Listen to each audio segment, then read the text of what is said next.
Let's officially start. Go ahead, Scott. All right, hello. Just wanted to welcome everyone tonight and to thank all of you all for joining us. We're privileged and honored to share this experience with each of you. We hope that this forum provides an opportunity for all to learn, grow, and to better empathize. The Zoom webinar licensing for this webinar was funded by San Francisco State University, and tonight we are honored to have as our moderator, Clayton resident, Professor Jonathan Lee. Professor Lee is a professor of Asian American Studies at San Francisco State University. His family survived the Cambodian genocide and arrived to the United States in 1981 when Jonathan was only 5. He identifies as Chinese, Vietnamese, and Cambodian American. He received his doctorate in religious studies from the University of California at Santa Barbara in 2009. He's published 16 books and over 500 articles and essays on Asian American histories, folklore, cultures, and religions. Currently, he serves as editor-in-chief of Chinese America, History and Perspectives, a peer-reviewed journal published by the Chinese Historical Society of America. He is dedicated to anti-racist pedagogy in education and has been invited by several Silicon Valley corporations to speak on issues of equity, inclusion, and diversity. Professor Lee, we're honored to have you here. Welcome. Thank you so much. Next, I would like to invite Yura Siliwin for the land acknowledgement.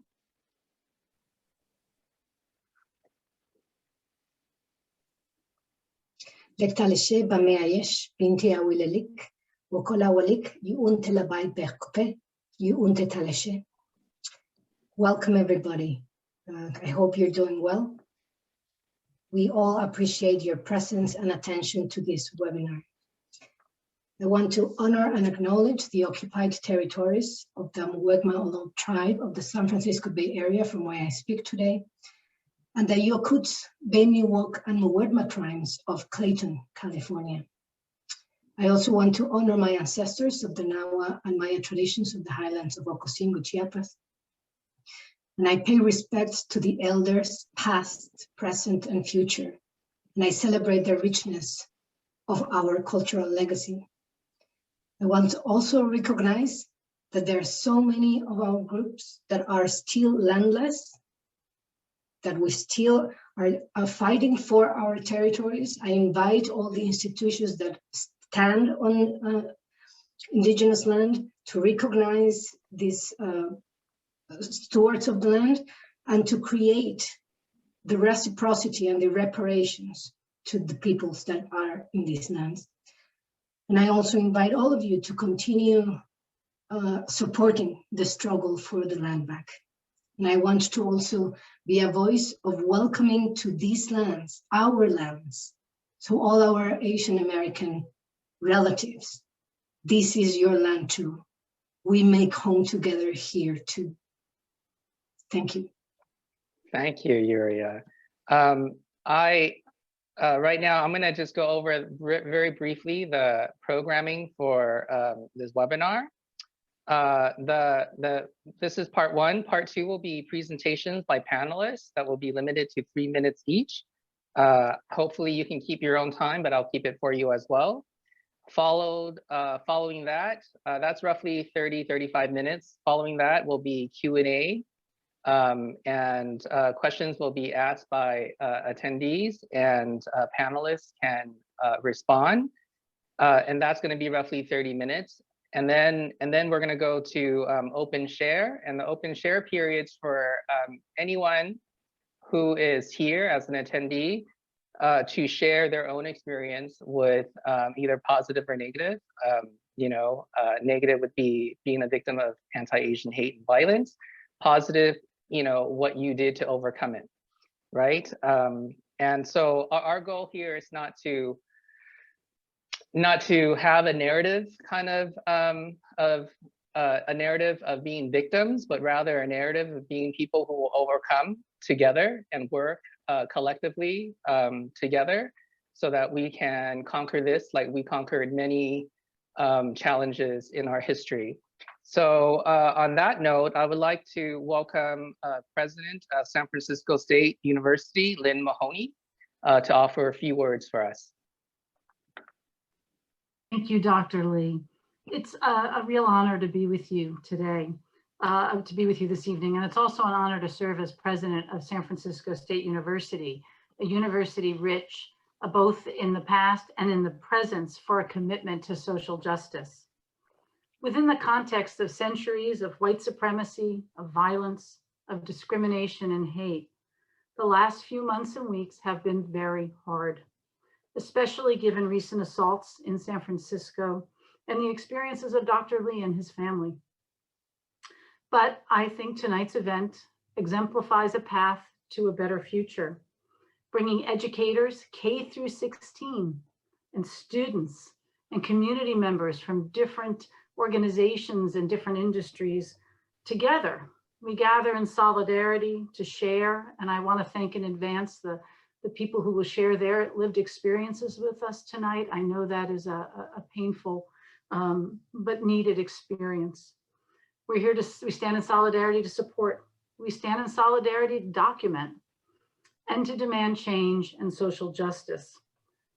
I've been to several events like this in the last few weeks, many hosted by the faculty and staff at San Francisco State, but also national organizations, local organizations in the city of San Francisco.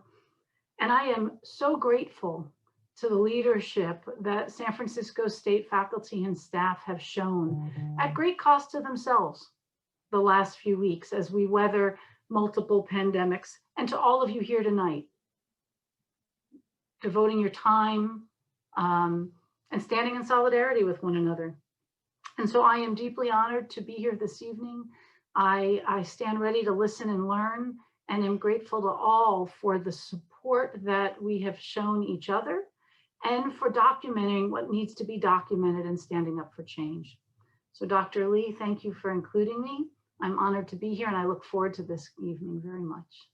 Thank you so much. All right, so we're a few minutes ahead of schedule, so we're gonna go right on in. Our first speaker is Randall Yip, founder and editor of Asian Am News, which I'm a big fan of now.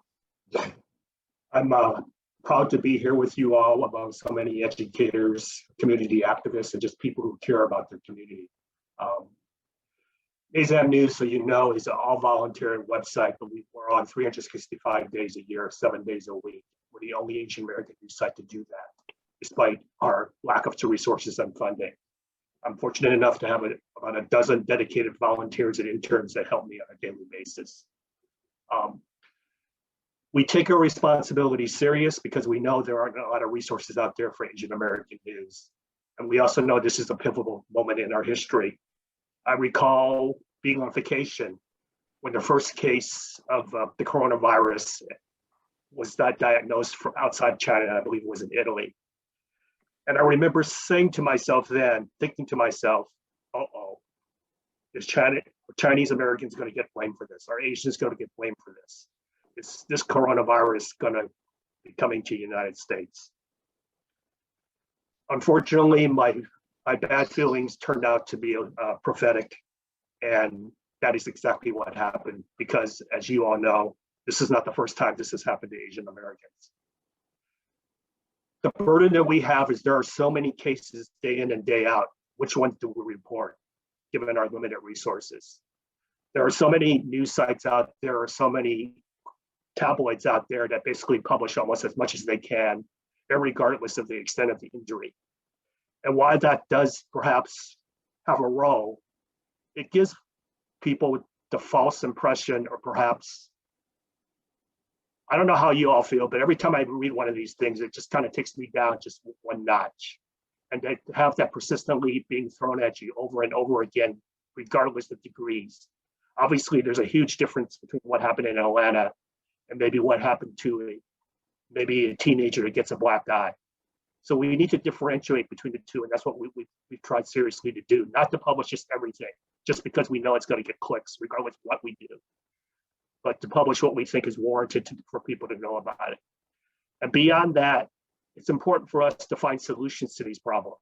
We don't have the answers, but you guys out there do have the answers, and we want to give you guys all a platform to come up with these solutions, and for us to give you the platform to talk about these solutions so that together we can reach some sort of end to this crazy crazy world we're living in right now.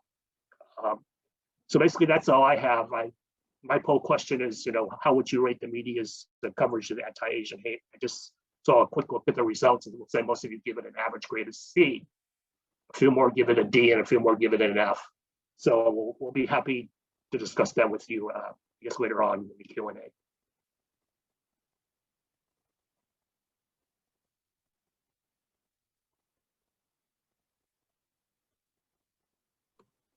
Jonathan, you're muted. Oh, my bad. Sorry. The next speaker is Grace Yu from San Francisco State University, one of my colleagues. Go ahead, Grace. Hi, thank you, Dr. Lee, for inviting several of us from San Francisco State University to speak to residents in Clayton and just to the general public. I want to, I'm not sure about you, but all of you in the audience, but I have experienced so many emotions during the pandemic and through so much of the anti-Asian racism that we've been seeing and experiencing. And so today, I'm just going to share some insights that I've had around self-care during the pandemic and during this period of heightened anti-Asian racism. I just want to say that it's all been so much. Every time I see an incident or hear an incident, it's all been so much. And sometimes I don't have words. And so today I'm just offering a perspective. My background is I'm a sociologist, I'm a public health researcher, and I just have some initial thoughts. Psychologists have said that sometimes one of the best strategies in managing our emotions is to name them. And so I'm going to name some of our emotions we've been experiencing, including grief. During this pandemic, we've experienced grief. We've lost our sense of normalcy. And some of us have lost loved ones. In my own network of friends, family and friends, I've had 5 friends that have lost a parent or a grandparent. We've all experienced so much during this pandemic, and grief is one of them. I've been reading the New York Times last week, and they came up with the term languishing. Languishing, they're saying, is the number one emotion that all of us in 2021 may be experiencing, and that is this name for the block you're feeling. And this is the void between depression and flourishing in the absence of well-being. And it may affect our motivation and effort.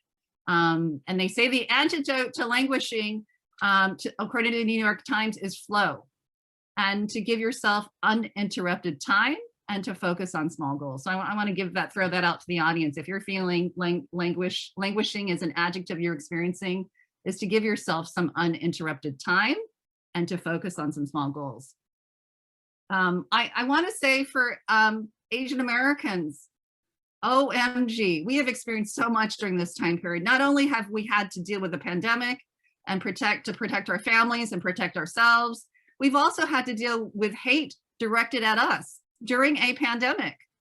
And so I've coined a term because sometimes if we can name it, it helps us just cope. I'm calling it anti-Asian racism care work exhaustion. I don't know about you, since the Atlanta shooting, even before the Atlanta shooting, I was exhausted. I had students that would tell me they were going to the store and people would say, go back to where you came from. You can't be shopping here. I mean, so many things that were just random. And so I've been feeling this emotional exhaustion. Every time I hear another report, it is just, I'm exhausted. I can't believe that another human would do a thing like that to another human being. And so I feel like we've all felt this emotional exhaustion. It's an ebb and flow of racism directed at us, but also other communities like the Black community. I weep every time I hear of another police shooting.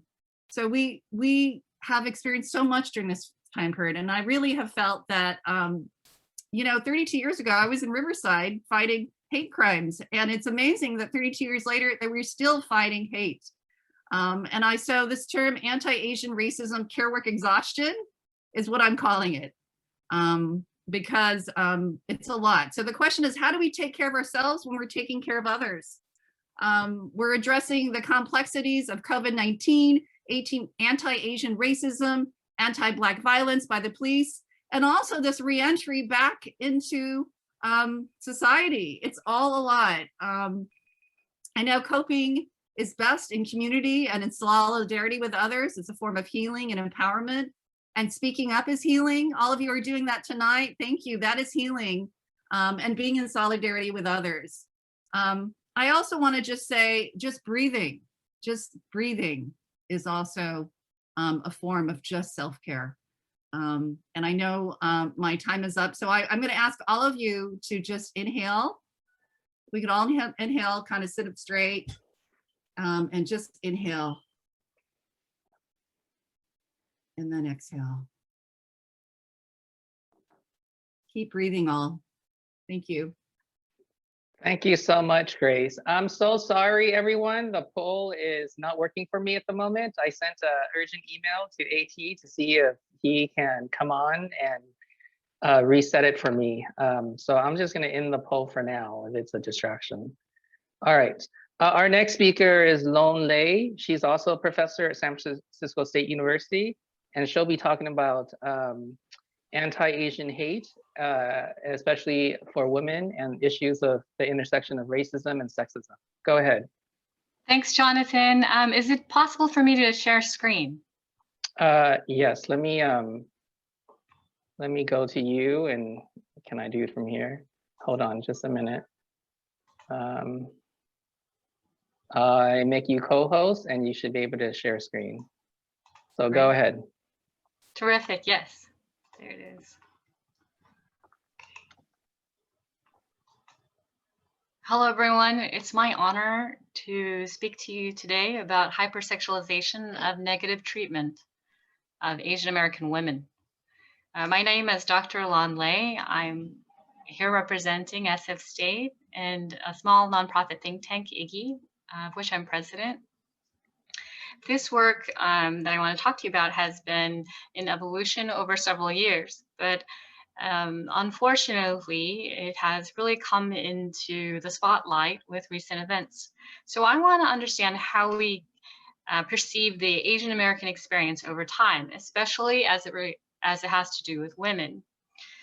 In March of 2020, a white male murdered 6 Asian origin women affiliated with local spas in the Atlanta area. Now, in response, some members of the public posted comments, and these weren't uncommon.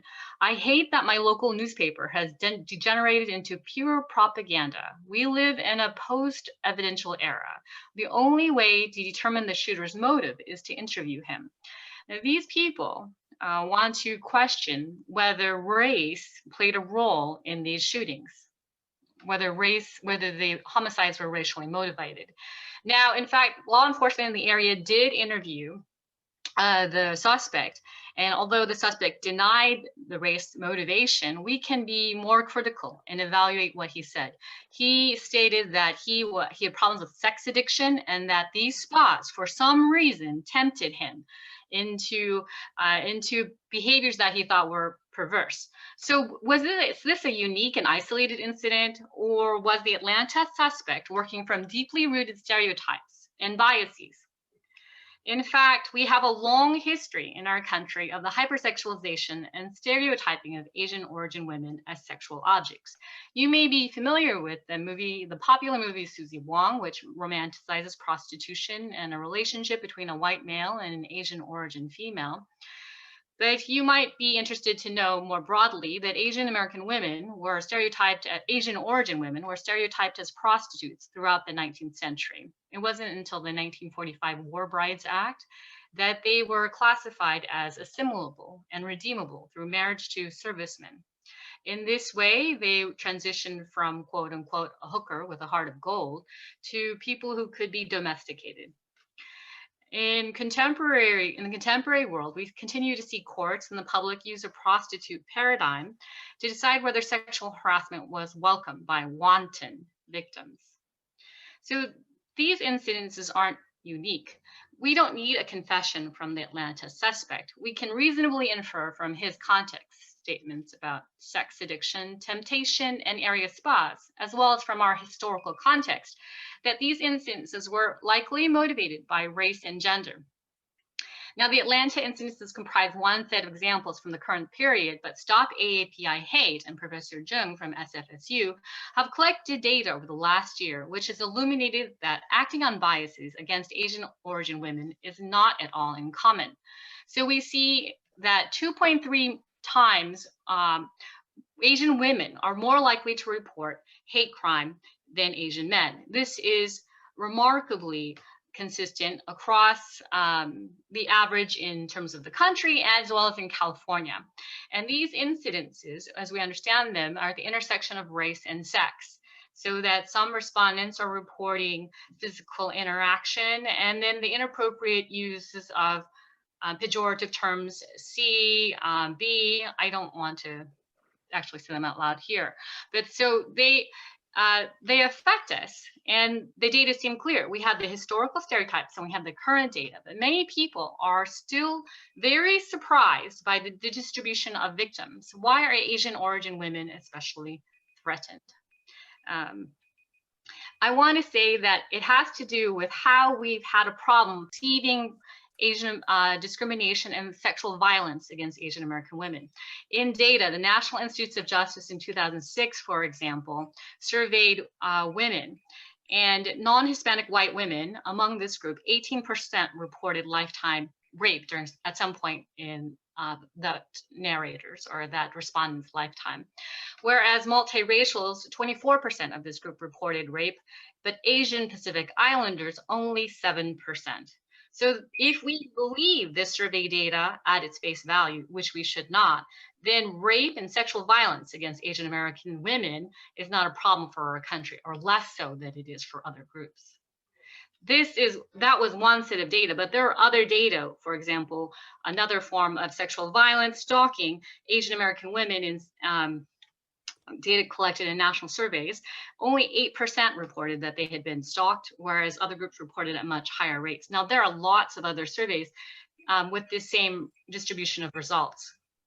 The easy answer is to take survey data at their face value, but I think we have to do a lot more critical thinking.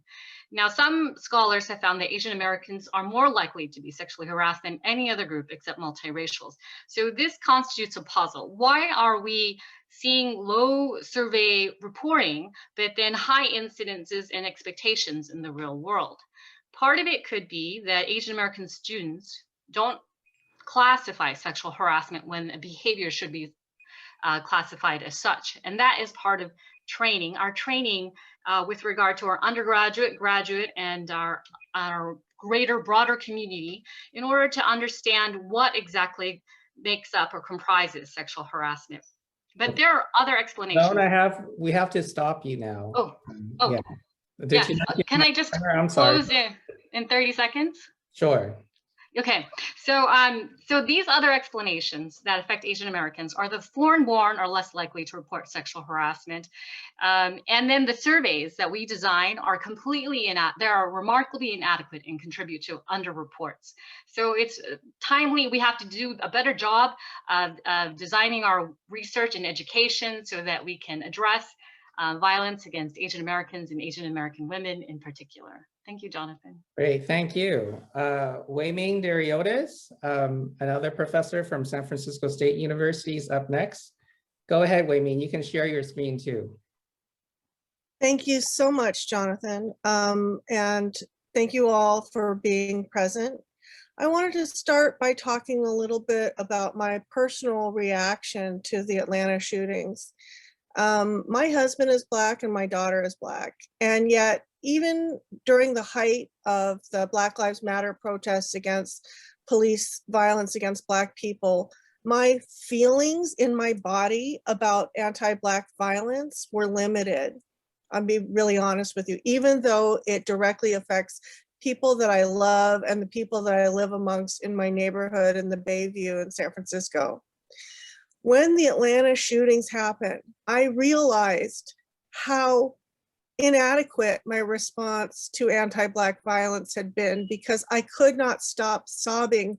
I actually, even thinking about it now, I'm tearing up for weeks, every day. And I had to find a way to do my work. And I had to find a way to connect with other people who were also sobbing and feeling isolated and stunned in our bodies, the feeling of actually being hit by the violence.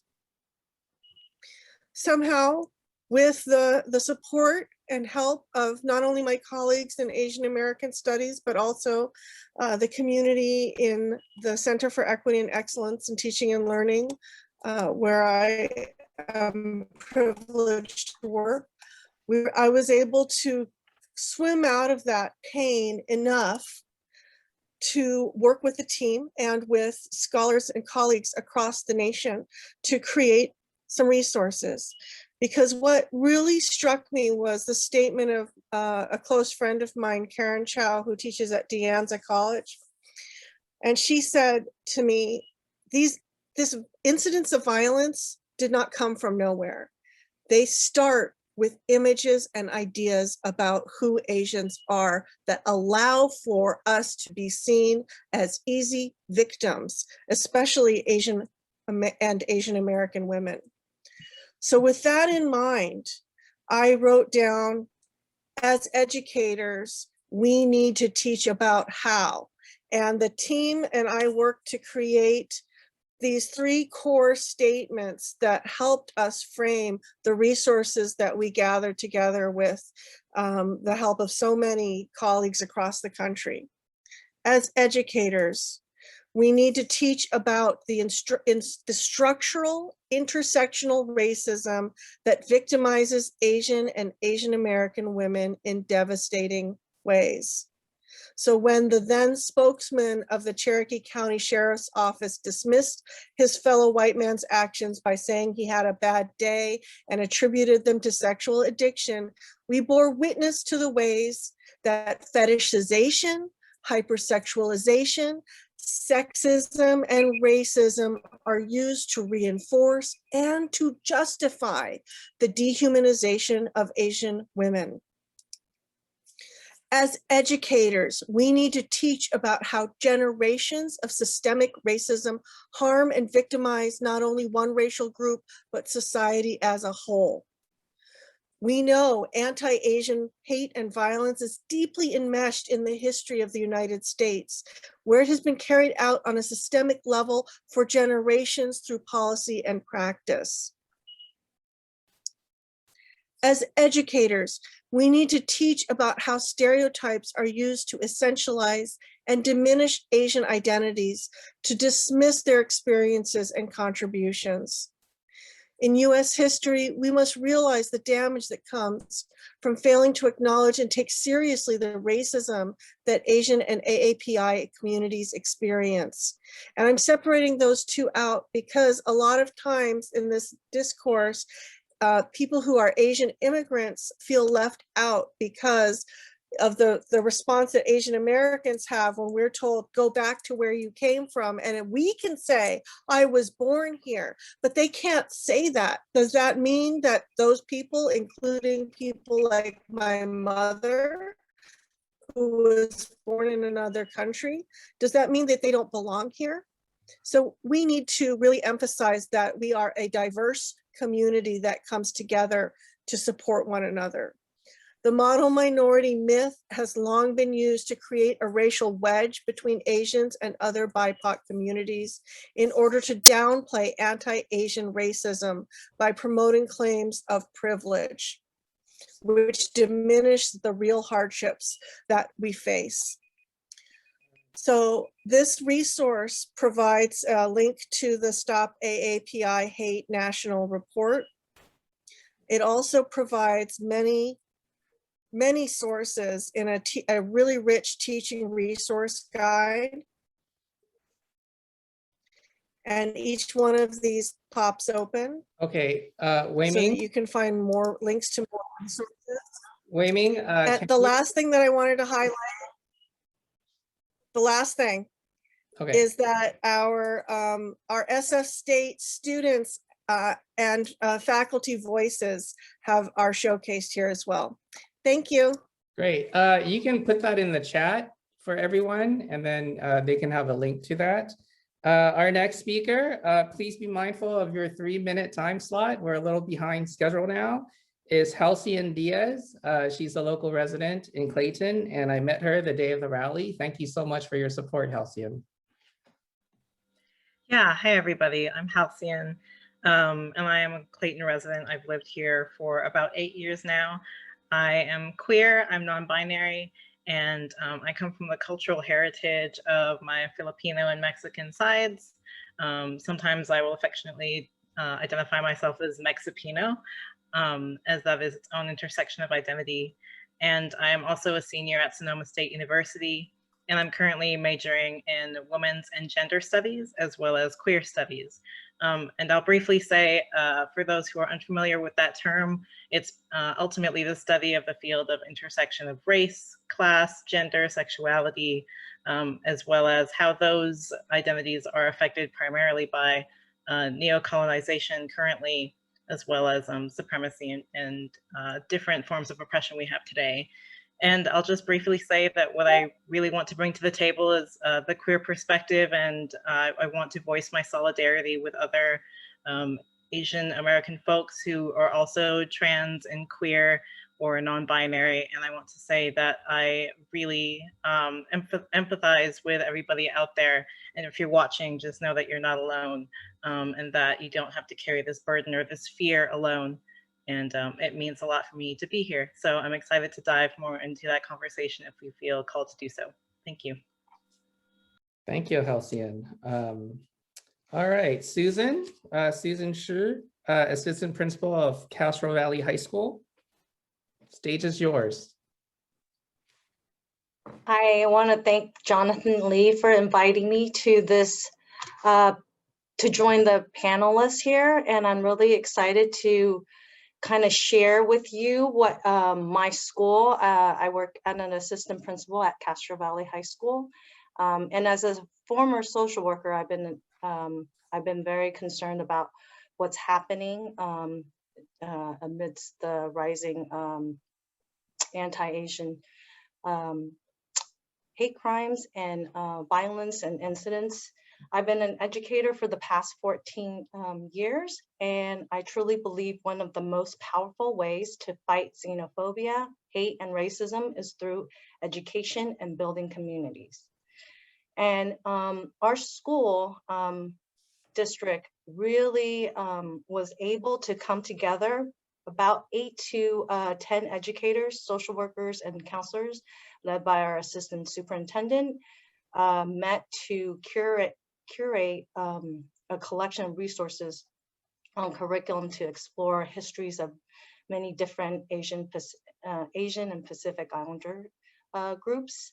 We also compiled resources and support for our Asian and Pacific Islander students and community. This was presented to the in January 2021 to all our district managers and administrators to ensure that they had the resources to better serve our Asian Pacific Islander community in a culturally responsive way. And in March 2021, we were able to, our school board passed a resolution to stand in solidarity with our Asian and Pacific Islander communities. And our next step was that occurred after the board meeting was that we were looking at including more history, voices, and perspective and experiences into our K-12 curriculum, and looking at, kind of including the culture into our school celebration. Next week, we'll be holding a series of hearing meetings to empower our Asian and Pacific Islander students and family. We wanted to hear from our parents and students regarding how we can ensure our API students are provided with the best support possible. And this is just the beginning of kind of the collective action to ensure that our API students, families, and staff are valued and treated with dignity and respect. It's going to take all of us to combat xenophobia, hate, and racism in our community. So please get involved, intervene in your own lives, speak out if you witness a hate crime or incident. We need to report every single one of the hate crimes as they are very underreported. If you're ever witness to jokes, slights, and comments that might seem casual, please interrupt those. I want to share a series of free trainings that can train you to intervene safely when you witness someone being harassed or you yourself are being harassed. And Holler Back partnered up with Asian American Advancing Justice to adapt their free bystander intervention training, as well as they are offering de-escalation training that's adapted to support our API community. And I would really recommend you checking that out. It's I believe they have other harassment trainings available, and they're all free to the community. So that's all I really wanted to share. I know we have more panels. Thank you. Thank you so much. I think Boaz Tang put a link to that for the Holler Back bystander intervention. All right, our next speaker is Yuchao Zhang from SF State. Go ahead. Hi everyone. I'm a MA student at SF State in Asian American Studies. My name is Zhang Yuchao. I use any pronouns, and I'm just kind of here to share my experiences during COVID-19. So for me, COVID-19 started during my time in Arizona. So immediately living in Arizona, I was like not only uncomfortable and draining, but it was also like really scary as well. And I experienced many of the aftermath that people have spoken about, and I'm sure many experience as well. You know, at first it was just being moved away from in public, being stared at, and then escalated to people saying they're scared of me, associating me with the COVID-19 and the yellow parole. And then it became very hard for me and my friends to even go out or consider going out at all for a long time. And then amidst all of this, I'm also an international student in the US, so I'm not born in the US, I guess, as Professor Wei-Ming Dariotis have said, that kind of maybe in awkward situations, right? What did I say? But amidst all of this, international students, particularly Asian international students, will undergo in sort of a series of refusal of entry to the US. I'm not sure if any of you have paid attention, but that was when the pandemic first started. And so it created a lot of anxiety and exclusion of international students. And ICE even issued a statement of international students have to be removed from the US or leave the US on their own because of the online school situation, or transfer to a school that has in-person classes, which, you know, is none because it's a pandemic. That resulted in just more anxiety and a lot of people having to sort of struggle to move out in an attempt to not break any immigration law. And left a lot of Asian students and international students in general homeless with the closure of schools and institutions without any proper support. Of course, the statement was later resolved by various schools sort of suing ICE, but still, like, the damage was already caused by that point. And I wanted to say that thank you all for your presence today, and being Asian, and especially a non-citizen for me during the COVID-19 has been really traumatic, to say the least. And even for people who are citizens, being Asian and in the United States, just a traumatic experience in general. And the violent effects included anyone who's not just only Chinese associated with the COVID-19, but also just anyone who perceives as Chinese, right? And under the white supremacist outlook, that's Asian in general. And this racial trauma has really been pushed to new bounds during COVID-19. And I think regardless of whether you believe anti-Asian violence has affected your mental health or not, I think it's important to acknowledge and name, as Dr. Yu has said, that it affects us and is a stressor in our life. And it sounds cliche, but it's really important for all of us now to sit down and process our emotions, because we talk so much about these white-centric narratives, right? What white people think of us, and this is why it's the cause of it. And that's important, but it's also important to center what we feel right now and ground ourselves in our worth in a world that keeps telling us that we're worthless with these propagandas, images, and news on the run. So like I said, I appreciate everybody's presence, and I hope that we're taking care of ourselves, acknowledging that what is going on continuously is still injustice, and that acknowledging how we feel and our emotion is very important for us now, not only to sustain ourselves, but to sustain this movement that we're continuing pushing back against the white supremacist and white-centric narrative. So yeah, that's all I have to say. I'm grateful for everyone being here, and I hope you're taking care of yourself today, and I hope we keep taking care of each other. Yeah. Thank you so much. All right, our next speaker is Sandra Siharath, co-owner of Angela's Family Daycare. She works with young toddlers every day. I'm jealous of that. I love the toddlers. Go ahead, Sandra. Hi, thank you for having me. I just wanted to just give a little brief of, I was born and raised in San Francisco. To my parents, my mother came to San Francisco when she was 26 years old as refugees from the war. Throughout my whole life growing up in San Francisco, I've experienced racism, discrimination, and it's almost to a point where I became numb to it. And I remember as a child, I remember bottles were being thrown at us when I was walking. I think I was like maybe about 4 or 5, and bottles were being thrown at us. And I was like, why are people throwing bottles at us? And what I remember hearing was that they're like, go back to your country. And my father responded back. I guess usually we kind of like, oh, my mom's like, don't worry about it, just ignore them, it's fine. But then that day my dad was like, no. And he said in broken English, he said, this is what really, really got to me, was like, he said to them in English, his broken English, like, you go back to your country. This is not your country.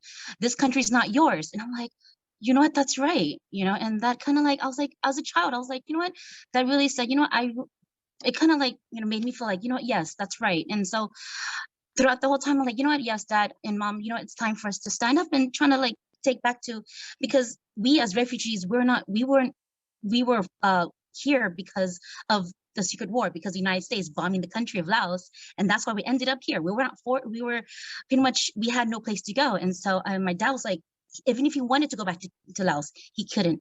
And so that started, that day I just started to like, you know what, yeah, I'm going to take a stand. And I remember 5, 6 years old. And then of course I started getting into like, I didn't really see color when I was a child. I was like, oh, that boy has curly hair, that girl has yellow hair. I didn't really see it as color. And so I just really thought that it was just, as a childcare provider, even with the children we have, they don't see racism.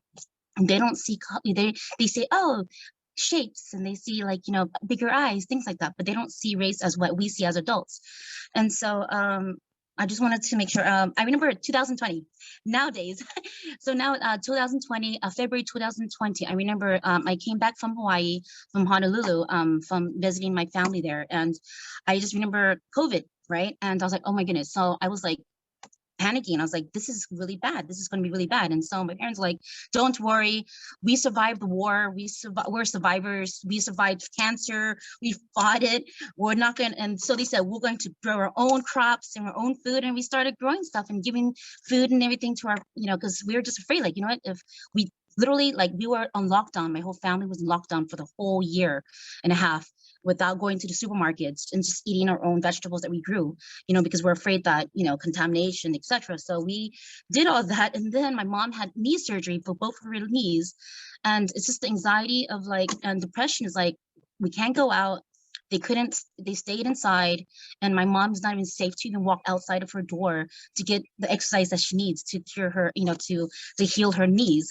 And a friend of ours was the Thai, he was the one who was just outside of his door around his block, and he got pushed and he died. And it's like, I'm like, really like, I'm like, how is that even possible? And I'm just like, that could be my mom, that could be my dad, that can be anyone's, relative, it doesn't matter what ethnicity you are. It's like, they're humans, and children, it's like, not supposed to be doing things like that. And I just, well, I just wanted to keep within my 2 minutes. So I just wanted to like, so I was like, what can I do? in my capacity, what can I do? You know, I mean, so what I did was I said, hey, you know, in my little community of Little Hollywood, I said, hey, let's do a self-defense for the neighborhood. And we did a little small self-defense at the park. You know, everyone was distance apart, and that's what I did in my behalf. But I mean, there's nothing I can do in a larger scale of what everyone else is doing here in the panel, but that's what I can do in what I can do with our little community that we have, you know. And so yeah, I'm just trying to, I have all these notes that I was like, oh, I have lots of stuff to say, but I talk fast. You can share later. Thank you, Sandra. Bye, thank you. Thanks for having me. All right, our next speaker is Dawn Lee, Faculty Director at De Anza College. Go ahead, Dawn. Hi, Jonathan, and thank you, organizing committee. It's a privilege for me to be here to speak to Clayton residents. As Jonathan mentioned, my name is Dawn. I'm a teacher, I'm a community member, I'm a mom, I'm an Asian American. I'm speaking to you from and residing in unceded Miwok land. I just want to pay respects to the original keepers of the land that I'm on. I'm going to depart a little from what I usually talk about at these rallies and solidarity spaces that I've been asked to speak at, and I'm actually going to share just some personal reflections. So ever since I started speaking at these events, people have been sending me, messaging me and texting me news about Asians and Asian Americans being harmed, beaten, killed, and most recently dismembered. I mean, these are pretty disturbing things, right? I get messages from people who are angry, afraid, they're fearful, they're in despair about the harm that they're continuing to see, right? And one of them even told me that, you know, they text me because they know that I'll understand. And it's better than screaming into the void of social media, you know, like posting something and, you know, not really knowing if it'll have an impact. And some say that, you know, some said to me that the fact that the violence is still happening confirms their fears, that they're doubtful that anyone really cares about Asians, even after all of this. You know, some days learning about these incidents diminishes my faith and my hope in humanity a little. Now, you're probably going to say, all I need to do is stop checking my messages for my own mental health, right? But actually, these messages are meaningful, and they remind me about why I personally need to continue contributing and pushing for change, right? I mean, to be honest, I usually talk about being an Asian American studies teacher, but honestly, nothing has prepared me for the increase in media coverage about these incidents of brutal violence, right? Even though I teach Asian American studies, and I can explain the long history of anti-Asian violence to most people, I can't intellectualize the pain, right? And I can't intellectualize the despair that I feel as an Asian American woman and a mother, right? I'm a mother to a 12-year-old son, and it has always been important for me to connect him to a legacy of struggle, a family history, and that I hope will give him strength and resiliency as he grows in this world that often doesn't see him as belonging, as American, or even allows him to be his whole self some days. I never thought that that purposeful focus on his Asian American identity and our family history and teaching him about Asian American community would be so important to him at this moment. See, I teach Asian American studies, but I can't give him a full, satisfying explanation of why, after 250 years, Asians still are not accepted or seen as part of this country. I can't give him a reason for why Vicha Ratanapakdi, who was 84 at the time, was pushed down and killed. And I can't reassure him that my father, his grandfather, who's 85 and who looks just like Mr. Ratanapakdi, will be okay every time he goes out for his morning and his evening walks. And I can't fully give him a reason why those 6 Asian women in Atlanta were targeted and killed. One of them, a Chinese American, same age as me, his mother. And I can't explain to him why someone would turn their back on a Filipina being beaten in broad daylight in Manhattan, where I once lived. And all I do is to tell him the hard truths of what it's like to be an Asian American in this country, where we are often not listened to, believed, and gaslit for speaking our truth. All I can do is steel him and get him ready for what's to come as an Asian American man in this country. And all I can do is to continue speaking as an Asian American woman, as my experiences, even if my voice shakes, because I want him to see what it's like to stand up, even when you're not expected to, even when you might not be heard or believed, even in the face of so much violence and hatred that's being directed to our communities. I'm going to continue naming white supremacy as a reason why this is all happening. I'm going to continue working with community organizations already doing the work towards systemic change. I'm going to continue supporting the demands for community-based solutions that keep all of our communities safe. And I'm going to continue demanding that our people be loved, our communities be healed, and violence must stop against Asians. I have to do all these things because if I don't, my faith and hope in humanity diminishes a little. And this is not the world I want to leave for him or for any of us. So for those of you who are struggling to find your strength, my voice is shaking. I don't know if you can hear it, but nevertheless, I'm here and I continue to speak. I am with you in community. And thank you so much for listening, for being here and helping to keep our community safe. Thank you so much, Don. That was beautiful. Our last speaker, I see that he joined us. Thank you. We're running a few minutes late, so you're right on time, Jeff, is Jeff Tsai. He's a partner of DLA Piper Global Law Firm. And he's going to speak about the difficulty in understanding or labeling anti-Asian hate violence as hate crimes. Go ahead. Hey, everybody. Thank you, Jonathan. It's so great to see folks tonight. I'm sorry I didn't have a chance to watch the other presentations, but Don, I saw yours just for a couple minutes now, and thank you for that. Those pretty moving remarks. You know, as usually when they do panels like this, it's hard not to have a panel without a lawyer.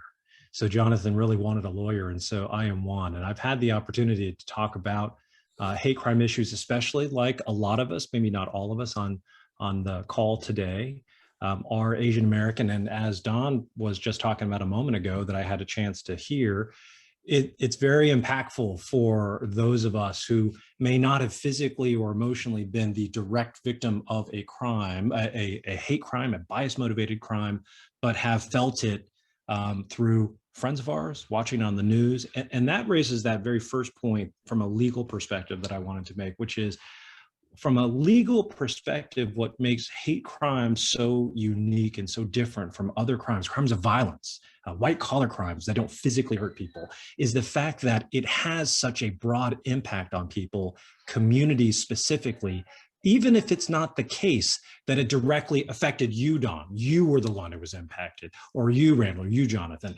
And that to me is what first makes it such a unique issue. The second, though, is probably the most frustrating aspect of talking about a lot of these crimes, whether it's Atlanta, what's happening here at home, in New York, is what do we do about it? And one of the very first things that gets asked, I've been asked this a lot in the opportunities I've had to engage with people on this, is why can't we just kind of prosecute this, right? Why can't we just throw the book at them, as they say? And there's an easy answer, and then there's a difficult answer. The easy answer to that question is, if we are talking about just prosecution, right? If there's a crime that's happened and we're talking just about prosecution, it's too late. It's already too late. The more difficult question then becomes, what do we do about it? And that then goes to the next point, which is for hate crimes in particular, and let's call them by their name, right? They're crimes that are born of animus, hatred, and motivation of some kind of bias. It calls to question there the very fundamental thing that bedevils a lot of us when we look at any given thing, in this case, a crime of violence, and that is, what is the motivating factor that is driving someone? What is his intent? What is her intent? And let's be clear about this as a legal matter, as a matter of law. To prove these things in court requires proof of what that person's intent was. Okay, so that's not easy to do. That helps explain on a very surface level, and then I'm going to get to the last point, as to why often these things aren't prosecuted the way that we want them to. But here is that last point. Then what is the point? What's the point of having hate crimes? What's the point of looking at any of these things? And there actually is an answer to that, because despite how difficult that can be to prosecute those things, that's exactly why prosecutors exist. to do the hard cases that require protecting the public. The other answer, and this is that last point I wanted to make, there is real value. Y'all saw this just a few days ago, last week. There was a Senate bill that passed that really ramps up a lot of things, but one of them is reporting as it relates to bias motivated crimes, specifically against Asian Americans. And that is really where a lot of our solutions lie. In the tracking and data collection of these things give policymakers, it gives stakeholders an opportunity to make the case. Dawn made a last point, and again, I'm picking on Dawn only because I only had the benefit of hearing her remarks and no one else's. But she said something that was really important in terms of the content of what she said, and that is this idea of not being seen and not being heard. That's not just an emotional point, although it absolutely is that. But it's a really important substantive legal point, actually, as well. What gets, as we know, what gets measured gets done in our world. So without reporting, there's not this ability to measure what's going on, what impact things are having on the Asian American community. That's one of the things we'll see in terms of changes in that regard in a lot of these new laws. And I'll end with that point because Jonathan was very important to say, let's stick to our 3 minutes. So I'm going to try to, I probably went over, so I apologize. But that is part of, I think, the prism a little bit of the difficulties, but also maybe some of the solutions that come with this issue as it relates to hate crimes. Great, thank you so much, Jeff. Jeff's gonna stick around with us until 8, so we can pick his brain and ask some questions then. Our last speaker is Ria Shin. She's a Clayton resident. Ria, are you here? I am, yes, thanks, Jonathan. Hi, everyone. My name is Ria Shin. I'm a Clayton resident. My family and I have lived in Clayton for 7 years. My husband and I are both immigrants. He was born in South Korea and I was born in the Philippines. We have 2 sons, one's in college and the other in high school.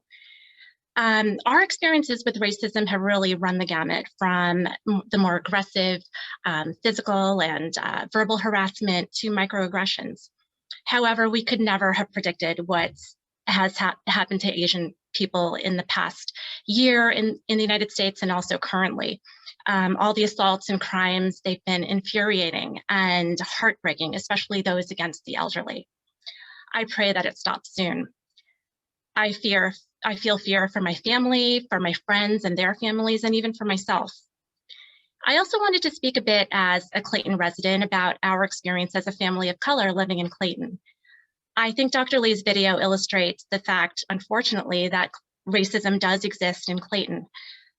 We as a family have experienced racist encounters in the city, most recently with one of our own neighbors who has made it abundantly clear to us that she is not happy about the fact that we live on our cul-de-sac and in our neighborhood.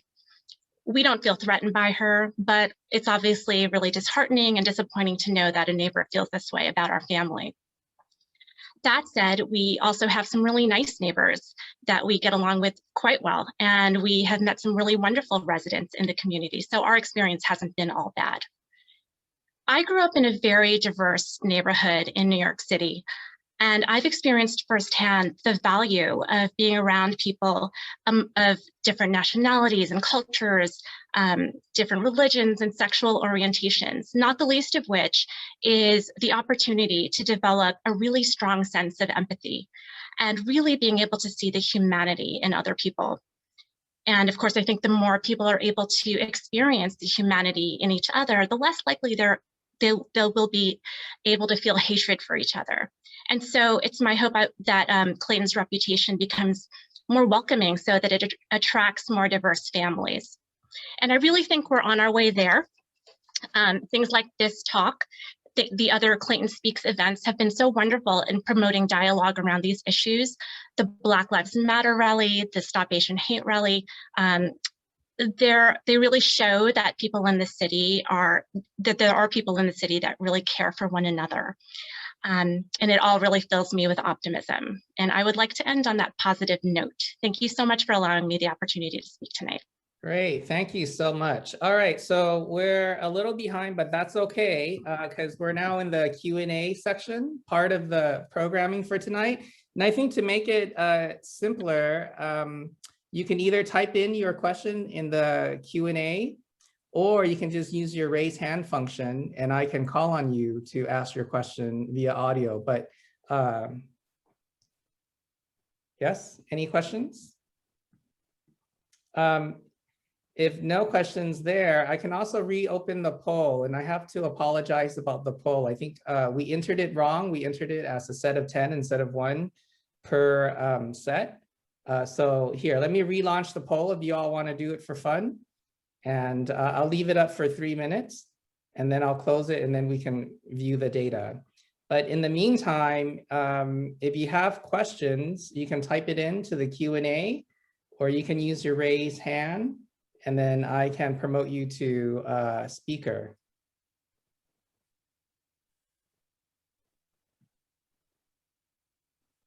Or we can all focus on doing this poll.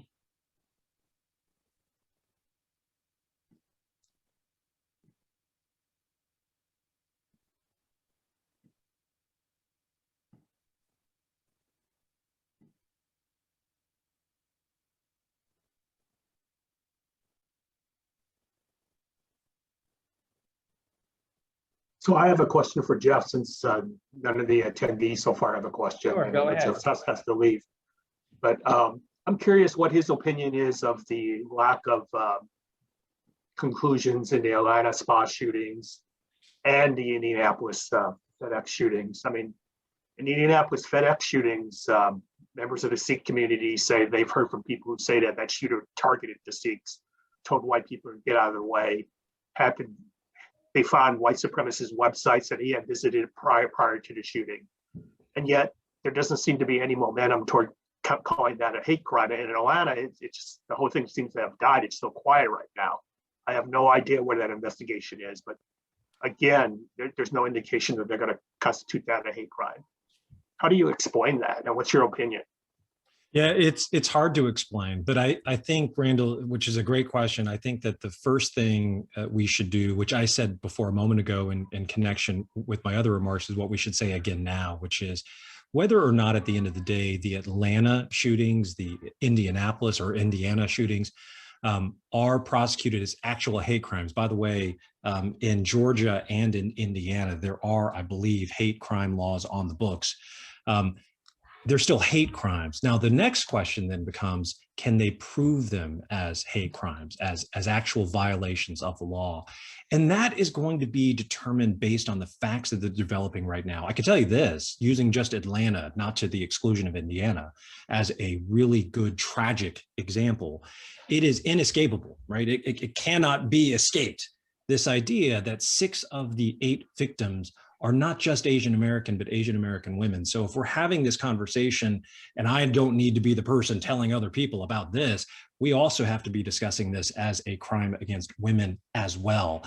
By the way, that itself is a basis by which something can be a hate crime. Again, I'm not the person to be talking and lecturing people on it. It's just a point that I think is really important to note. It's one that actually has both a father of Asian American little girls, as a brother of Asian American sisters, as a son, the impact on Asian American women with a lot of these things, and I think it went to a little bit to what Ria maybe was talking about, and the other earlier remarks from Don too, go to that point.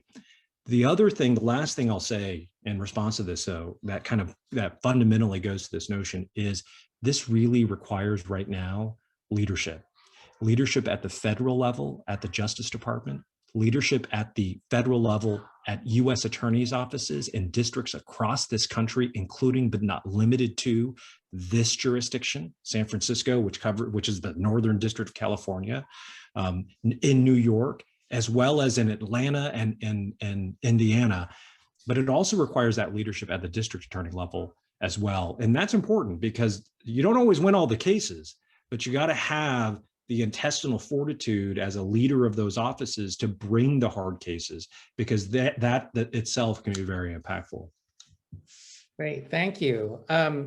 Yuria, can you ask your question that you emailed me earlier? I think that'd be useful for everyone. And while you're looking for that, I shared the poll results. Panelists, if you see the poll results, do you have any reactions or comments that you would like to make based on those results?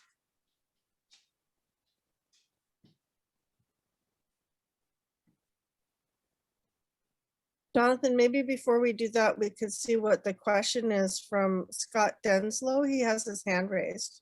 Oh, okay. I'm sorry, it's covering panelists.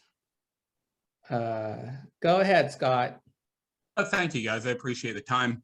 I've been finding an interesting gap with some of my progressive friends, and I'm curious as to all of you guys' takes on it. But I have a lot of white progressive friends that are having a hard time finding what I believe is the right amount of empathy with the Asian hate. I hear things like they're a bit worn out from the George Floyd situation, or they honestly just don't feel the same amount of empathy, honestly, is the word I keep hearing, toward what's going on in the Asian community versus what's going on in the Black community. And these are people that are on the front lines with what's going on in the Black community. In addition to that, I'm finding with a lot of my progressive Black friends that all of a sudden tensions from back in the neighborhood, whether it be the Korean shop owner thing or things where Black kids didn't feel comfortable in certain areas, all of a sudden that's coming out from very progressive Black friends. And I find it interesting, disappointing as a human being more than anything, but I'm curious as to you guys' takes on some of that.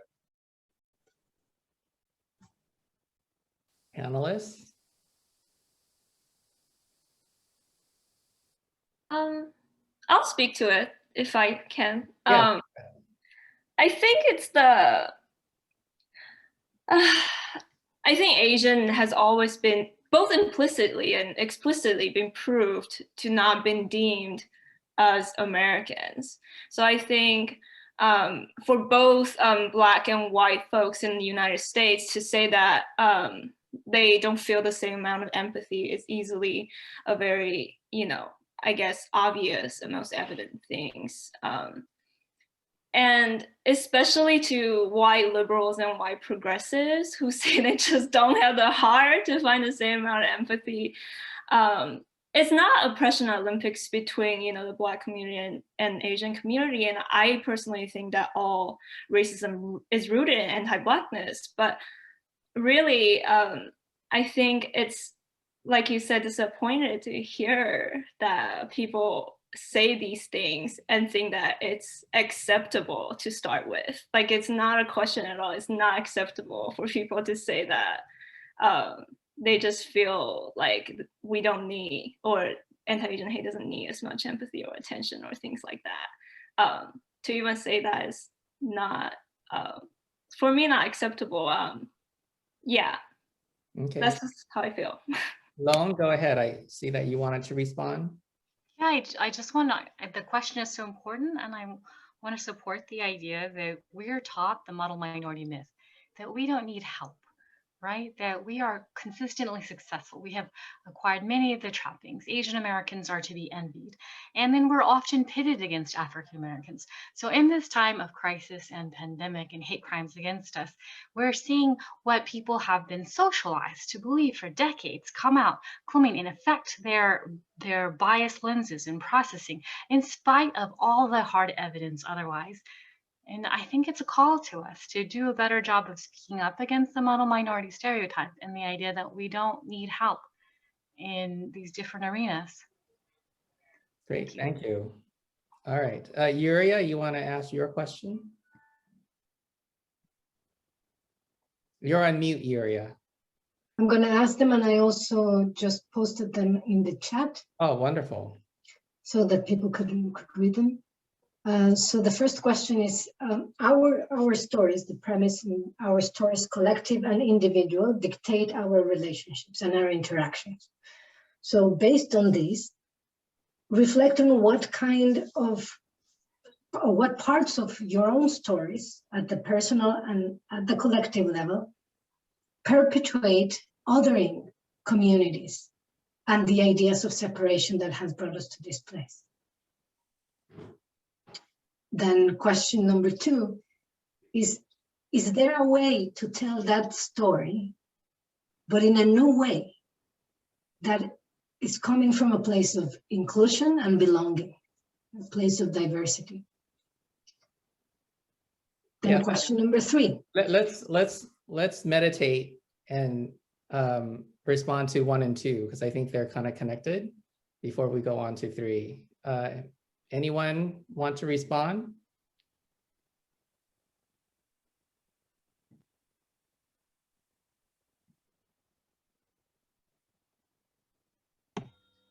I can Yeah, respond. Go ahead. Halcyon. sorry. Go ahead. I guess the first initial thoughts when I'm meditating on these two questions, and I also kind of feel like it dips into three, is thinking about, I guess, perhaps stretching the narrative of what it means to be Asian across not just physical borders, but also time. And personally, I find a lot of rewards when I go through the process of decolonizing what it means to be Asian, what it means specifically for me to be Filipino American. And it matters a lot to me to also be in solidarity with Phil-Ams in Europe and those Filipinos specifically in the Philippines, right? To break away from this centered narrative of what it means to be Western Filipino American or what it means to be specifically in the Bay Area. And so I feel like for me, one of the most powerful ways that I commit to being more inclusive is also being aware of the diaspora of identity, not just with my cultural identity, but certainly as that pertains to the gender diaspora and the sexuality diaspora that currently exists. Great.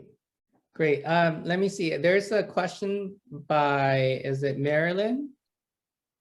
Malin, are you here? What I don't see the question. Can you just read it out, Holly?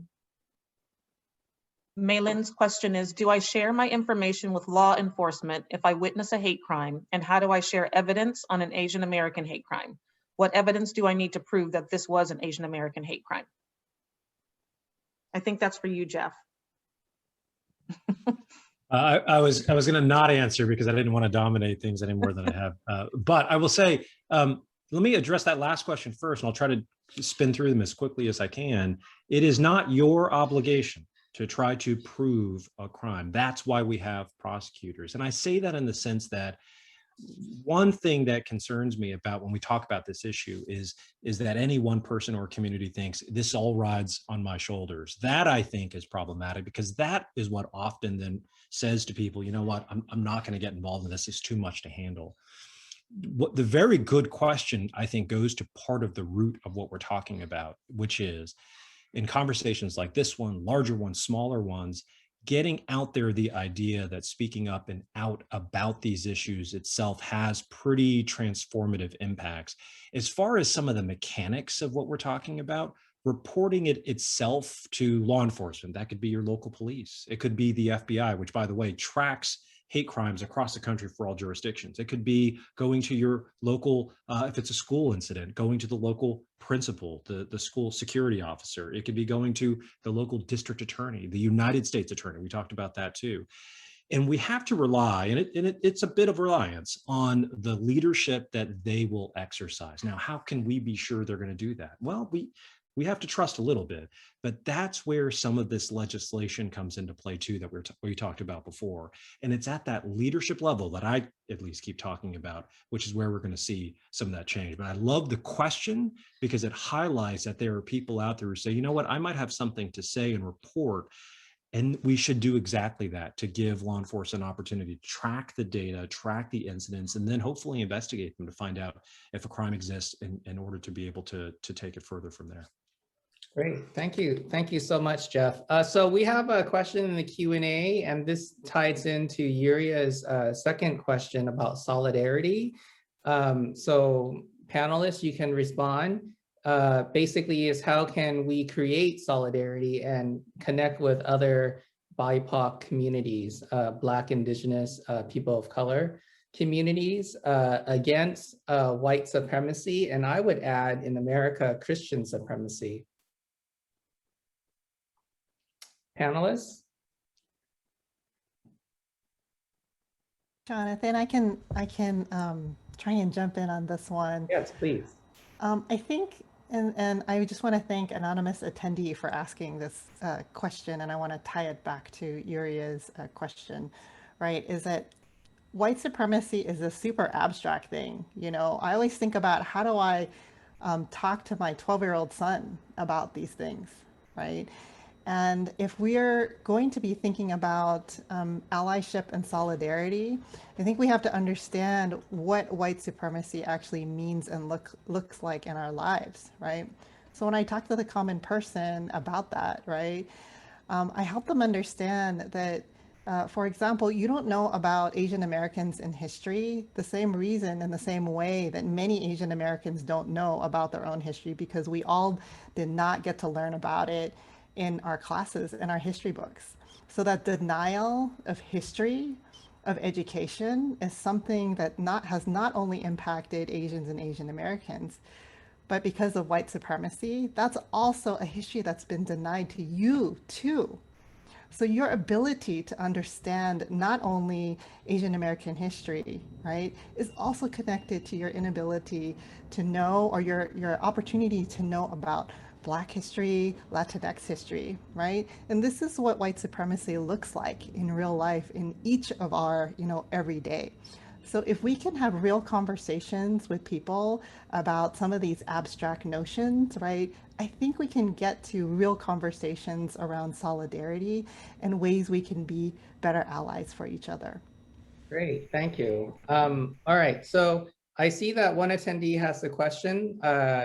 Jasmine, is it? I wanna promote you to panelist, and you can just unmute yourself and speak. Go ahead.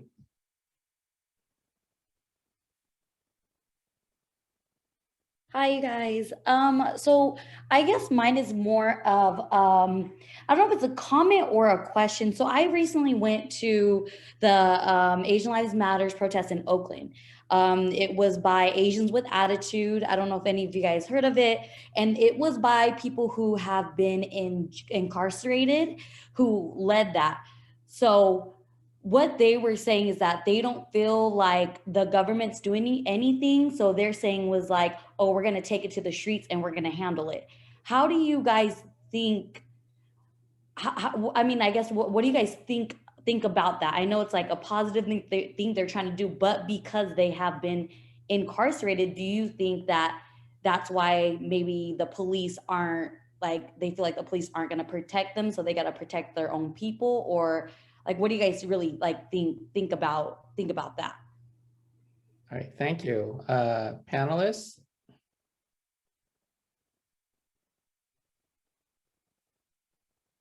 I really think that, like, we all are trying to handle things in the ways that we know how to do.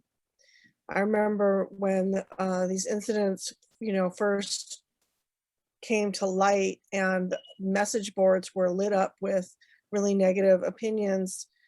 And I was already on my, I'm going to teach people tip. And my husband said, you need to engage people where they are. And I said, but I don't know how to do that with those, types of circumstances. I know how to do what I know how to do. And I kind of feel like that's what we're all doing. We're all doing what we know how to do and trying to be where we are. And the more that we can support each other, and, I really feel like people have to do what they know how to do. We all have different expertise, different knowledge, different wisdom, and we should support one another in doing those things so that we can all uplift our voices and all have our say. Because really the answer is more stories. The more of our narratives, the more of our stories get out there, the more we are seen as whole people whose lives matter,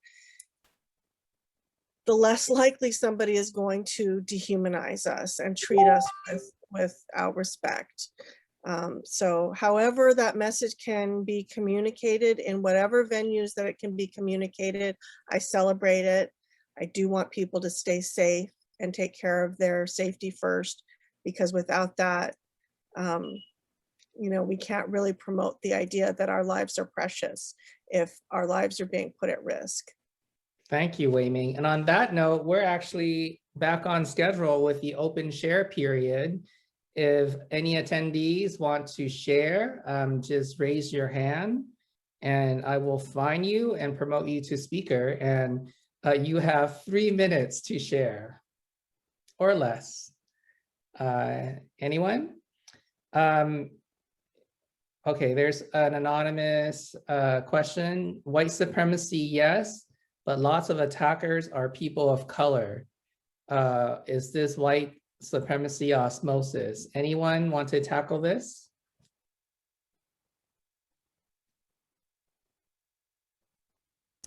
I actually think this is where the data that Wei Ming and others have referred to are so important, because when you look at the data, 80% of the data on reported hate incidents are actually perpetrated by white identified individuals in comparison to 20% or less. So I think this is where we have to be really careful about what we're seeing in the media versus the actual data that's there. And if you can, Wei Ming, put in the link to the Stop AAPI hate data, I think that would be really helpful to understand the context.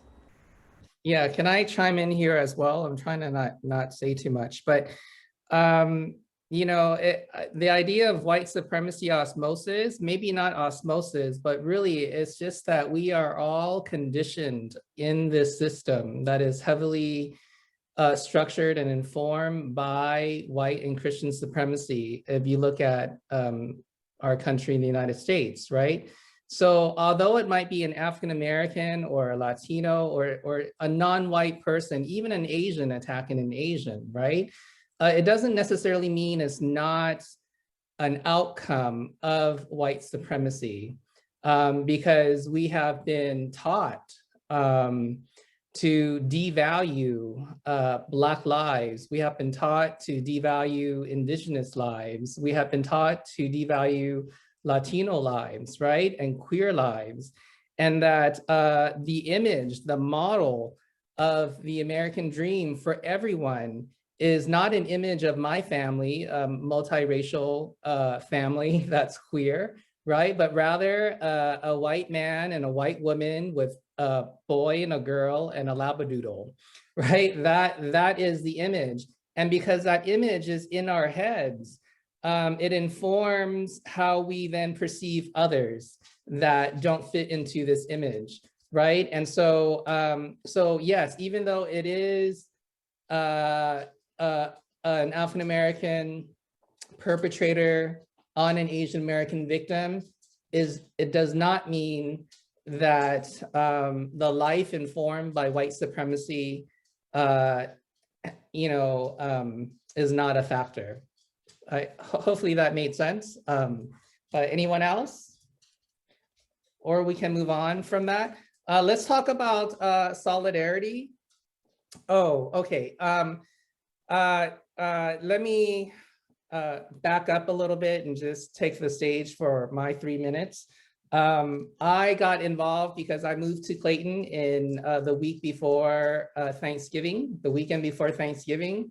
We moved here for our son, Owen, who was 7 then, he's now 8. We wanted a yard, a big yard, because shelter in place in Richmond sucked. We had a hill for a backyard. He couldn't play on a busy street. We wanted a big yard. We wanted a pool. And we came here and we drove into town, and the first house we saw was a house that had a gay pride flag and a Black Lives Matter yard sign. I said, oh, Mark, we can live here, right? And we came and saw this house, fell in love with it. It was one of 2 homes. And, you know, we came back a week later, and in the evening, walked from downtown over here, the house, the neighborhood, it all looked good. And so we're like, okay, let's do this. And we did it.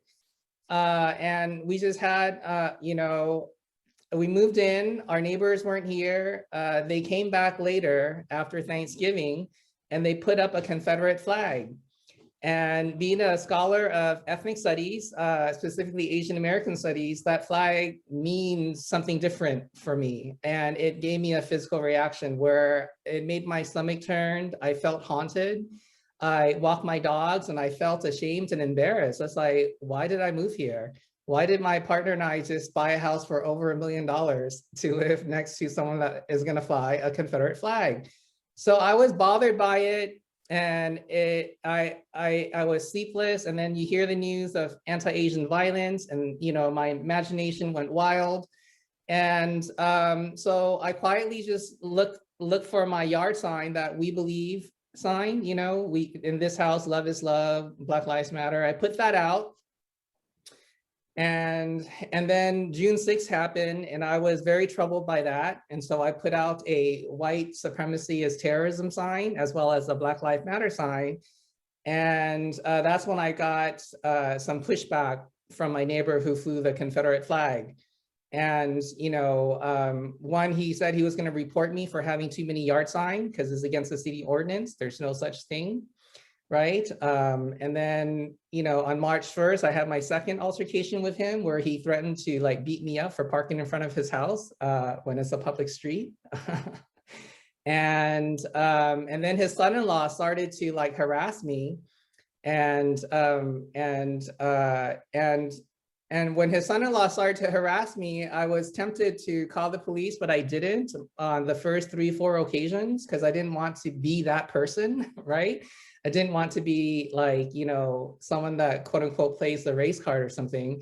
And part of me felt, is this just in my head or is this something real? And it wasn't until he parked in front of my house, covering my sign with the handmade sign that said Asian Lives Matter with the hitched Confederate flag to his truck that I said, okay, now I know it's directed at me. I feel it, I know what racism is when it's communicated to me. And so I wrote a letter to the police chief and she took it seriously, thank goodness. And after that is when I decided, oh, and so there was another incident where he did that. I called the police, they came, made him correct it. And that's when he got upset with me and he did a raised fist and shouted white power. And over the weekend, I thought about it and I was like, you know, I have to do something, you know, and so I decided to go public with it. But a part of it was, a part of me didn't want to go public with it because again, I felt shamed, you know, I didn't want to be, I don't know why I felt shamed or ashamed, but I just didn't want to be that person. And you know, my motivation for putting out my yard sign at the very beginning was just to tell anyone walking into this cul-de-sac that, hey, if you're ever in trouble, you can come to this house, especially if you're Black or Latino or Asian or gay, right? Because if no other houses has a sign, you know, and the only sign that they see is the Confederate flag, that is a very powerful sign of don't come to my house, right? If you're not white. That's my perspective. And so I just decided to come out and that's when I shared it with my department. And I don't know, it was kind of cathartic. I cried to myself. There are many nights where I had sleepless nights and concerns and worries. You know, I mean, it's kind of silly maybe, but you know, like some of my daily routines, I really just stopped. I stopped walking my dog in the morning by myself. I buy pepper spray. I never had pepper spray. I'm not a violent person, but I'm walking around with pepper spray. It's kind of crazy, right? And you know, to hear about the attacks on Asians every night, it impacts you, like Grace said, and wow. And so I internalized all this quietly, but when I decided to speak out, you know, I found solidarity with my progressives in Clayton, with my university, from the president to my students and my colleagues, and it was just really amazing. I'm sorry, I don't know what's going on with me right now, but you know, and so when Clayton Speaks asked me to moderate and organize this, I said, yes, I will. So we'll move it on to the next thing, which is really, I want us to discuss what true allyship looks like, what solidarity looks like, because I think we want to move from just having a sign to actually doing something to show solidarity with our Asian American and Pacific Islander neighbors and community, not just in your local community, but all over. What can we do in order to combat this hate? And it's not going to go away in a day or a week or a month. It's going to be years, I think, right? So there you go. Anyone?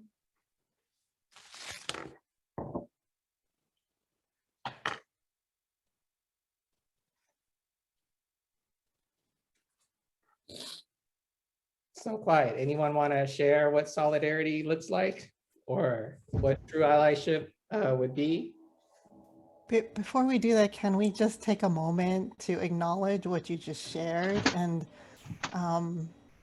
just hold a little bit of space for you? Thank you, Don.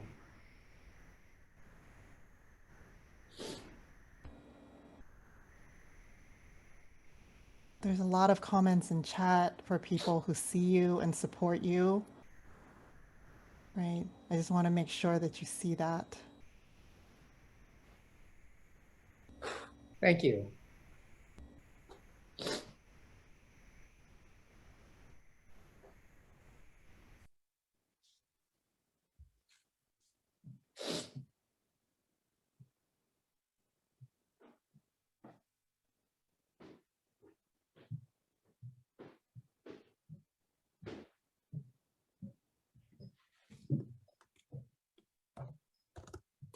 Can I just, I actually want to share, I don't know if Rachel and Aaron are here, but you know, when all this was going down and when the police told me that if he ever came back and parked the way he, you know, parks illegally and puts out his sign, that I should call them. And Clayton and our group of allies in Clayton, you know, they started this chat with me. And they said, if he ever does that, just text us or call us and we'll come over. And he did come, and I was home alone with Owen while he's going to Zoom school.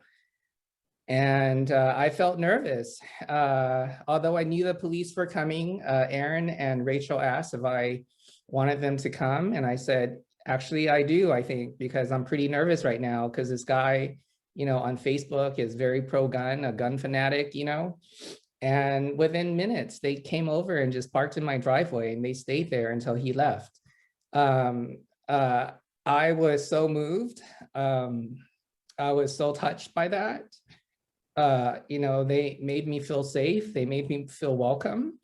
I don't think I had anyone ever show solidarity for me that way before. And so I really want to thank them for that.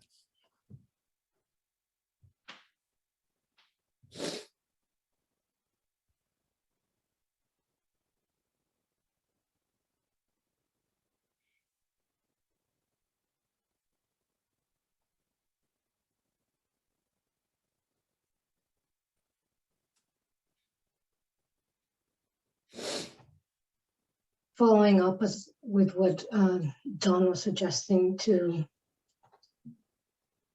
really get into our bodies for a moment and really observe all the sensations that are coming up, the emotions that are rising, the constellation of emotions, possibly conflicting emotions, and all the images, thoughts, memories that are also part of our experience right now. This is when violence gets embodied. These are real people, human lives that are suffering. The pain is all ours. So it's all our responsibility to be present, to tend to that pain, to stand present.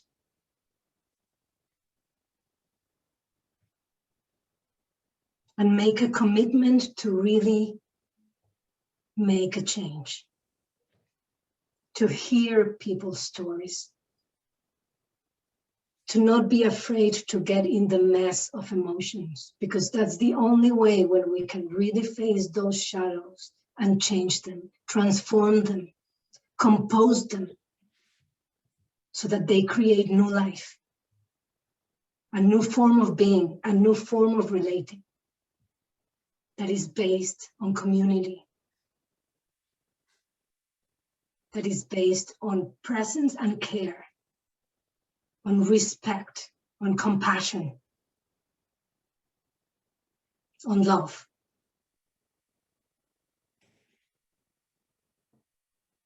So we stay present with our sensations and emotions and thoughts, and we collectively weave each other in our stories through the spirit.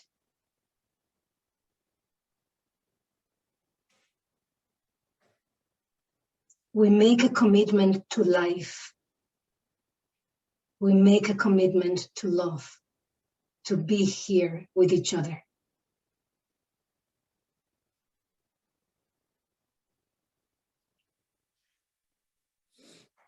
All right. So I would like the focus off me. And if there's any volunteers who would like to share thoughts, or this is open share period, I will make you a speaker panelist if you wanted to speak or share anything. Yes, so let me see, one attendee, okay. I just promoted you, it's cutting your name out, Jong. I promoted you to panelist. Go ahead, unmute yourself and speak. Hello. I just wanted to first say thank you for sharing what you were previously speaking on. I'm actually I'm not really I'm not super articulate. I'm just a student in Dr. Lee's class, and I've just been listening for, the past hour-ish. And you were asking what solidarity was to us. My experiences are not quite as big, but something happened to me that was, I wasn't moved to tears necessarily, but I was still very touched. When we were hearing about the shootings in Atlanta and the increase in hate crimes against Asian people, I live with my grandparents. And so the experience of every day, or almost every day, having to see these sometimes very graphic photos and videos of, Asian people, primarily Asian women, elderly Asian women being attacked, I thought to myself every time I saw one of those videos or photos, like, that could be somebody I know, and that could be somebody I care about very much. And so it was very taxing on me to have to see that every day. But I also didn't really have the space to talk about it because, first of all, everybody in my family was already talking about it because we all shared the same concerns. And I didn't really want to be one of those people who was adding to the other voices who were already talking about it. And so I think over the course of several weeks, I didn't really have, I didn't really feel like I should say anything because everything was already being said. But I had one of my longtime friends who is not Asian, but they sent me like a quick text message at the very beginning, and like when the shootings happened, and they said, I don't want to make you feel like you have to say anything, but if you do want to say anything, like, I can listen. And at first I sent them a text message back. I was like, oh, like, thank you. I'm doing all right, but that was really sweet of you to check in. But then as the weeks went on, and I felt more and more, not, I guess you could say burdened. I felt more and more burdened by what was going on and feeling like I shouldn't say anything or that I couldn't say anything because I didn't want to, worry my grandparents and my family and make them think about recent events more than they already had been. So one day I just called them. I was like, you know how I said I like didn't really want to talk about it? Like, can I talk about it now? And they said, sure. This friend of mine, they said, sure, like, yeah. And so I was kind of like, at first, talking about, like, did you hear about this? Did you hear about this? But then they kind of stayed silent over this phone call that we had. And I just kept on talking. And then what meant to be like a little 5-minute, just like talking about recent events turned into, I think maybe like an hour and a half of me just like venting and like going on all these different tangents about how I felt and da da da da da.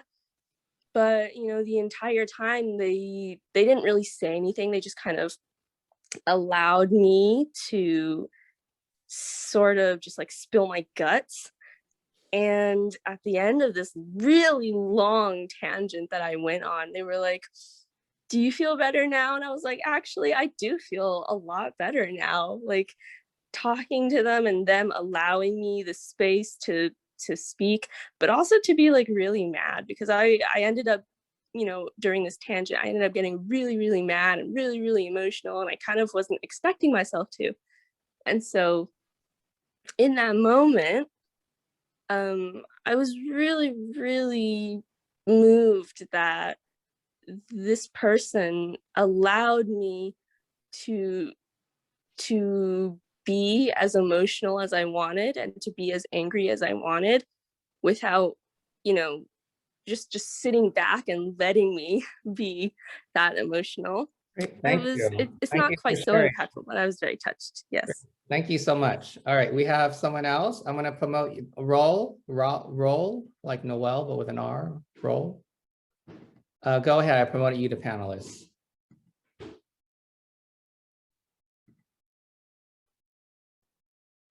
Can you guys hear me? Yes. So, Professor Lee, I'm in your class, and I appreciate you telling about your personal stories and everything about what you went through and everything.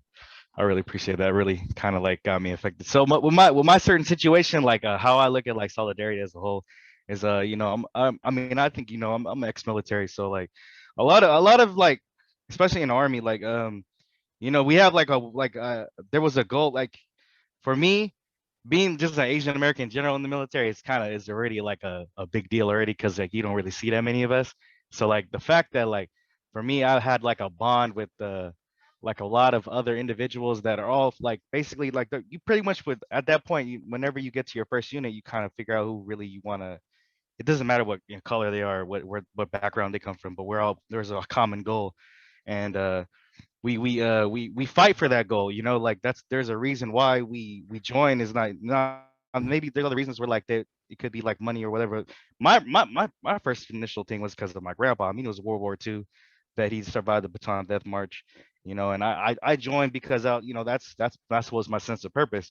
So like when you see like Asian people, because it's crazy because I was stationed in Fort Benning, so I was in Columbus, so I know that's like. I know how racist people can get and all that, and I know how that is, and I went to Atlanta a lot, so I kind of already know how it goes as far as like the whole experience of what like how other Asian people are feeling around that time, and I know that that community is getting larger, so as far as like the solidarity part, like I went to like a lot of my ex-military buddies. Now we're all out the military and asking their opinion and how they feel about the whole situation. And it's kind of sad because like we look at it like this, man, like we fight, we fight, we go to war and do all these things, and we come back to this country and we're doing the polar opposite of what we do, and I feel like if you know, like if you know how what it's like to go through, like go to Afghanistan or anything like that, we don't look at color at that point. We're all at that point. We're all trying to survive at a point. You know what I'm saying? So like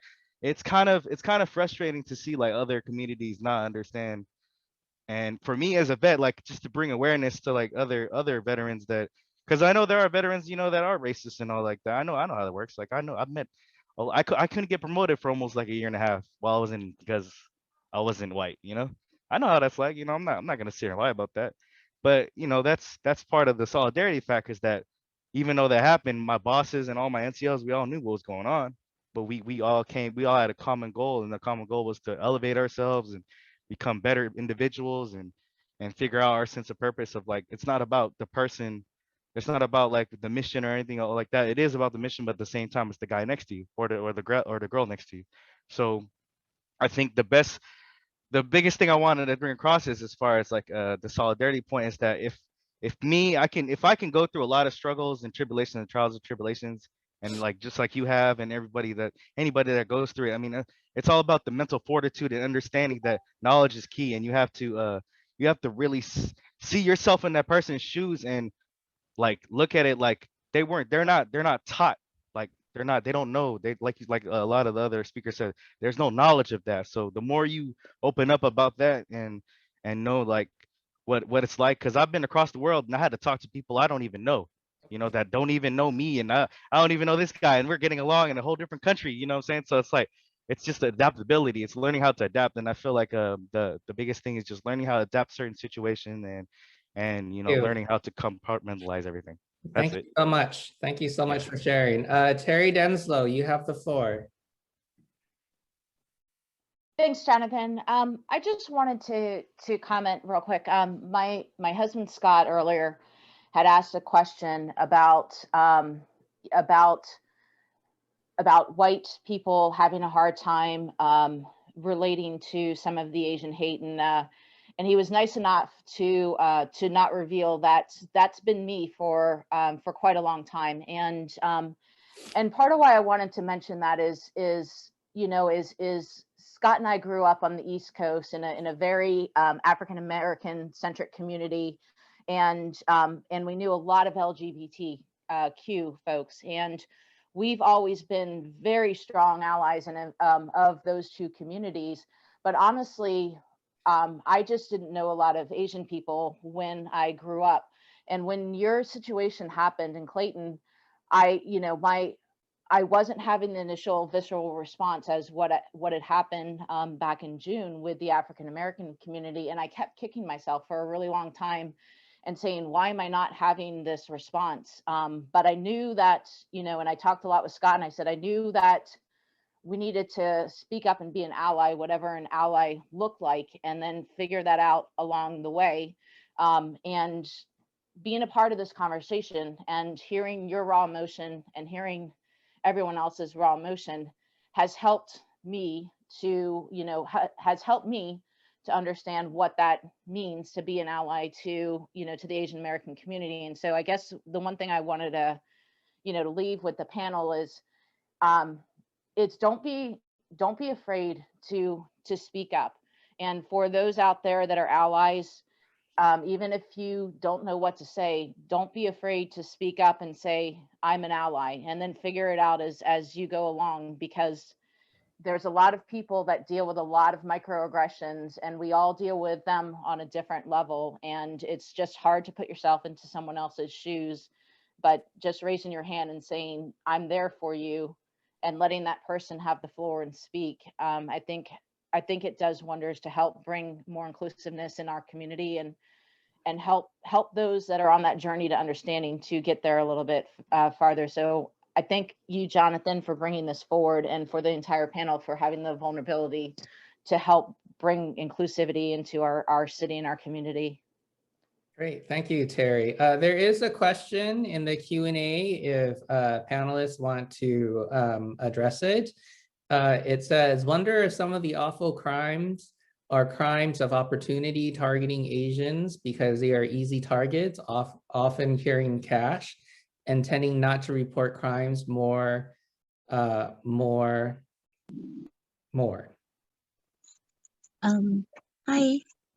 Go ahead. Yeah, I just wanted to, well, I can address maybe in my personal opinion. Sure. There's an example, for example, I have friends that actually live in the project itself, and they told me that they literally like have their neighbor in the projects come and knock on their door and let themselves in and grab whatever they want in the house.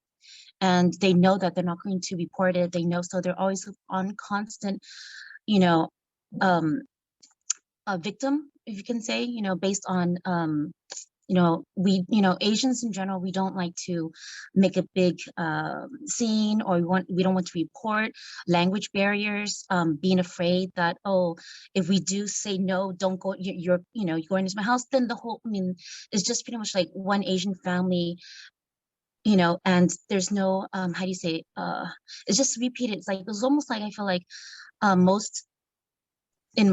I feel like Asians in general, we tend to not be together. It's more like, oh, if we see that someone's, getting hurt, like, and I mean, that's actually happened to me when I was actually on the bus in San Francisco. This guy actually pulled me off of the bus, taking my bag, and there's like 50 people on the bus, see me get dragged off of the bus, and then the bus driver literally closed the door while I got pulled and yanked out. And this was actually in I'm sorry, this is actually what is it? In the Valley, which is yeah, it was not a safe, but it was in Sunnydale. Yeah, Sunnydale. And so that's one of the the projects. And I was like, whoa, there by myself. I had to protect myself. I called the police on my own, and it was just a point where I felt like I was alone. I mean, there's numerous people on the bus that didn't help me, and it was just a point where, wow, and they were just like they were looking at me like, oh wow, that's happening. And nothing. Same thing like in Chinatown. We see a lot of videos. I see it all the time that people are getting harmed, and they're just using their phones and just recording it and not doing something, and I just feel like, how can we not just stand up, just more stand up for justice, not just for each other, just to help each other, say, hey, this is not right. I mean, for a senior person walking on the street, it's not right. It's not right to hurt and harm people. Even animals. My mom was like, oh, we're, like, she literally said, we can't go out because we will be treated worse than a dog. That's what my mom said. Okay, great. Thank you, Sandra. So last comment before we move on will be Rachel Levy. Go ahead, Rachel. I promoted you to panelists. Hi there, this is Rachel. I wanted to say thank you to the panelists for sharing your wisdom and experiences with us this evening. And I'd also like to say thank you to Jonathan, Mark, and Owen for choosing Clayton as your home. Our community is changing and becoming a more inclusive place to raise our families, and your family is valued and so welcome here. Thank you so much. All right, we're going to move on to our next, towards the closing. Yuria will lead us in Indigenous contemplative invocation. Go ahead, Yuria.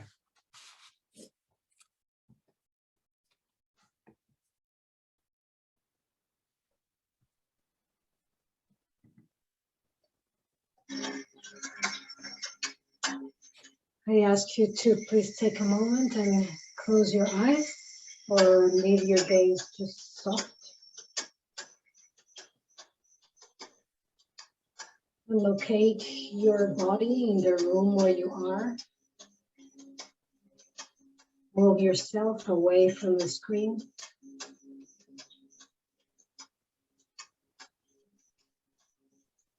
Sense your body below the sky, with the earth beneath your feet.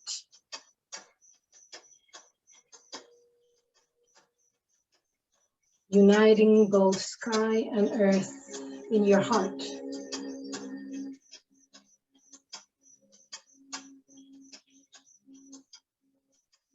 Around you is all of life.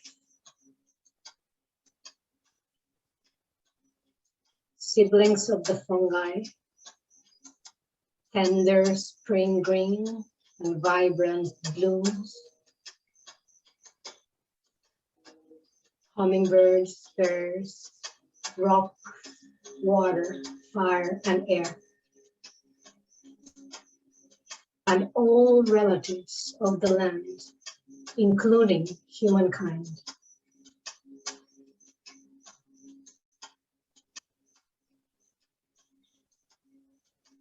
Among all of these beings are also the subtle presence in spirit of those that have lost their lives to anti-Asian hate. John Huyn, Ming-Chi Xu, Shane Nguyen, Amarjit Kaur Johan, Yaswinder Kaur, Yaswinder Singh, Amarjit Sekon, Christine Yan, Isabel Shan, Mohammad Anwar, Jia Meng, Ruby Meng, Xia Maria Xiong, Satnam Singh, Kechie Meng, Park Sun Young, Kim Hyun Jung, Kim Sun Cha, Yu Yong A, Tan Xiaojie, Feng Daozhou, Kung Sem, Ho Pak, Vicha Ratnapati, Zheng Yong, Juanito Falcón, Christian Ho, Angelo Quinto, Matthew Choi, Kelvin Chu, A. Lee, Shamishta Sen, Yogesh Ishwarbai, Fahim Saleh, Yun Seok Che,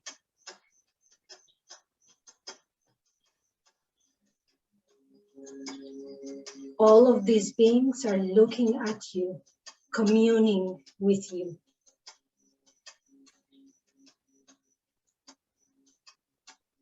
Let your heart open, expand to embrace them all, to embrace the whole world around you.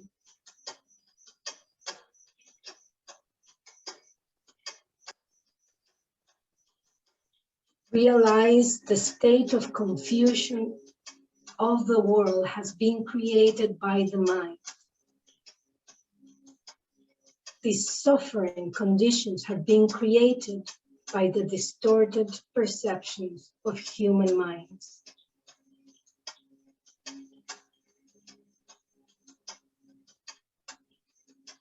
We take responsibility of this chaos and have the courage to respond.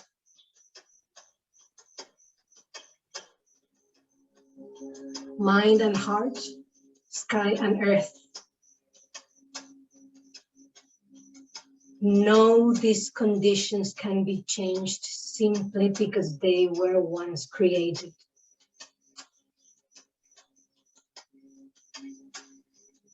We celebrate our capacity of transformation.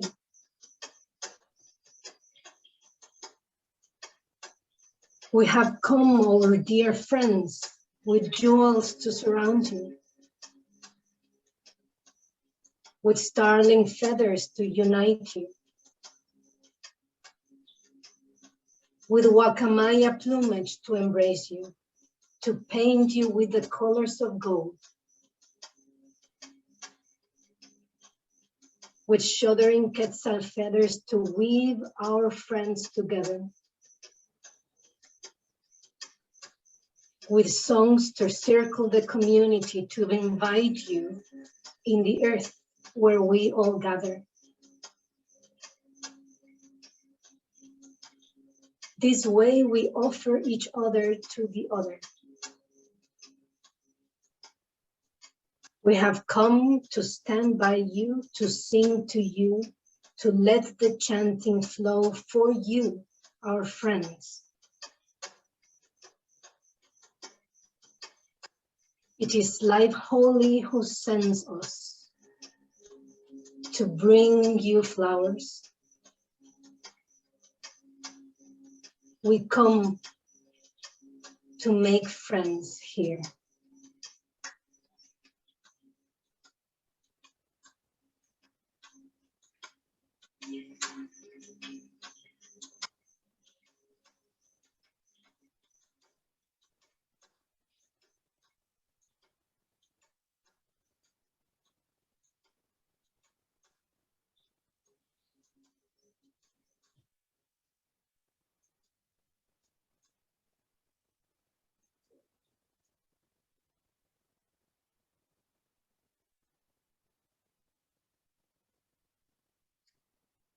Very gently, start opening your eyes.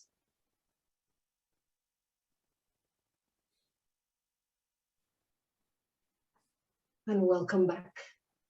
Thank you so much, Yuria. All right, it's my honor to introduce Holly Tillman, Clayton City Council member and Clayton resident, as well as co-founder of Clayton Speak, and one of my new friends and neighbor.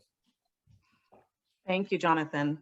On behalf of all of us from Clayton Speaks, I think that this evening has far exceeded our expectations. When I reached out to our team back in March to ask them, we really need to do something. Are we all on board? We had kind of taken a hiatus during the fall. During the election season, we had 3 webinars already, and we figured we'd do a 4th one. We just weren't sure when. And after hearing everything that had happened in Atlanta and hearing what was happening here in our own backyard, I said we have to do something, but we weren't expecting to have panelists.